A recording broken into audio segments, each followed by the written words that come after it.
Emmanuel Archambault, bonjour. Bonjour. Vous êtes le PDG du groupe Archambault. Vous pouvez nous parler un petit peu de votre actualité?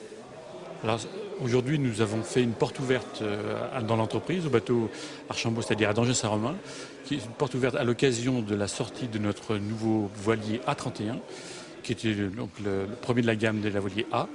Et donc nous souhaitons montrer ce premier bateau à notre clientèle. Alors en quelques mots, quelles sont les caractéristiques de ce bateau? Alors c'est un bateau qui est en début de gamme de la gamme A, qui comprend 3 bateaux. Le A31, ce bateau, 9,50 m. Le A35, voilier qu'on construit depuis 2006, 10,50 m. Et le A40, 12 mètres. Quels sont les autres bateaux de votre gamme? Donc nous avons une deuxième gamme qui est la gamme monotype, voilier qui existe depuis bientôt maintenant 30 ans avec le Surprise. Donc 3 bateaux, le Sprinto qui fait 6,60 m, le Surprise, célèbre bateau qui depuis 1976 qui fait 7,60 m, et le grand Surprise, le grand frère de ce bateau, qui fait 9,50 m. Expliquez-moi un petit peu quel est le positionnement de votre chantier. Alors nous avons notre positionnement, nous sommes d'abord un petit chantier, nous construisons 130 bateaux par an avec un chiffre d'affaires de 8 millions d'euros. Donc nous sommes considérés comme petit chantier, mais nous avons donc deux gammes, la gamme monotype qui nous permet donc de produire des voiliers de course, et la voilier en course en équipage et à bateau identique, et la course en IRC, donc la gamme A, qui nous permet donc de courir sur des courses plus internationales, comme le Speed West of France, ou des courses à Miami, ou des courses en Australie. Vous avez principalement des acheteurs français, européens, ou c'est vraiment une société mondiale? Vos bateaux sont connus à travers toute la planète.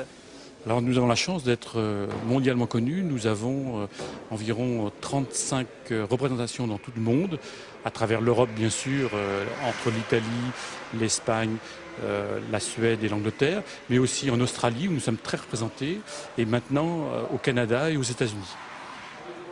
Alors aujourd'hui l'actualité c'est l'A31, mais j'ai entendu dire que vous aviez aussi d'autres bateaux en plan. C'est vrai. Donc la première nouveauté, ou tout au moins le premier projet qu'on a en ce moment, c'est un projet Tour de France à la voile. Nous avons participé au concours du Tour de France à la voile, c'est-à-dire le projet d'un bateau qui remplacera le MEM 30 en 2011. Nous avons fait ce concours et nous sommes actuellement dans la shortlist qui a été désignée hier soir. Nous faisons partie des 3 bateaux nominés et nous espérons bien sûr arriver à la finale qui aura lieu fin juillet 2009. Alors rappelez-moi, votre bateau le plus grand de la gamme aujourd'hui, c'est quel modèle? Le plus grand des bateaux, c'est le 40, A40 RC, qui est un bateau qu'on développe depuis 1 an. Nous avons produit déjà 20 bateaux. C'est un bateau qui est vraiment typé IRC pour les régates, mais qui est en même temps confortable à l'intérieur, puisque nous avons 8 couchettes, une grande cuisine, une grande table à cartes. C'est un bateau vraiment fait pour la course, mais aussi, vraiment la course croisière. Et vous n'auriez pas un projet d'un bateau un peu plus grand?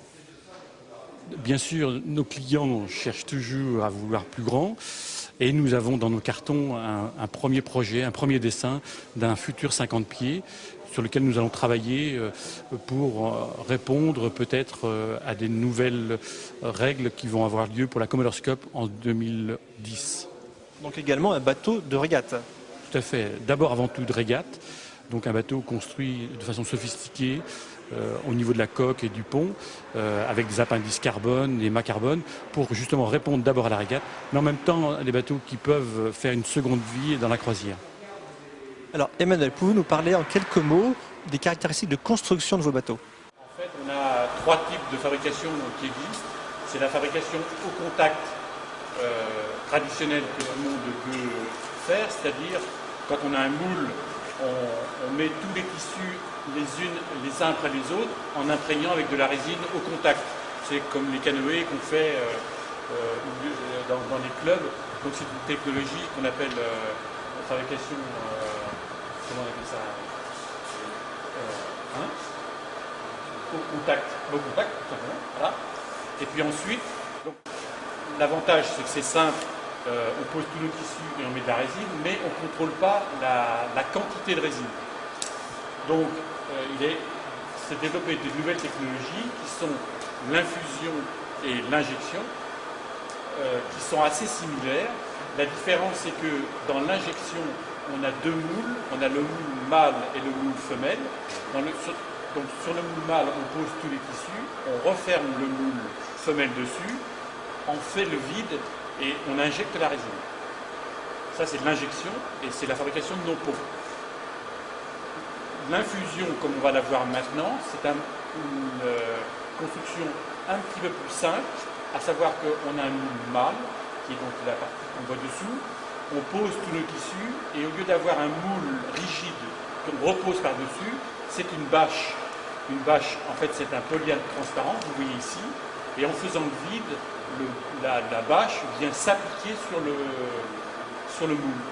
Et ce qui permet d'avoir une surface constante en épaisseur partout, et qui nous permet aussi, avec le vide, d'attirer la résine du pot de résine vers l'ensemble de la pièce.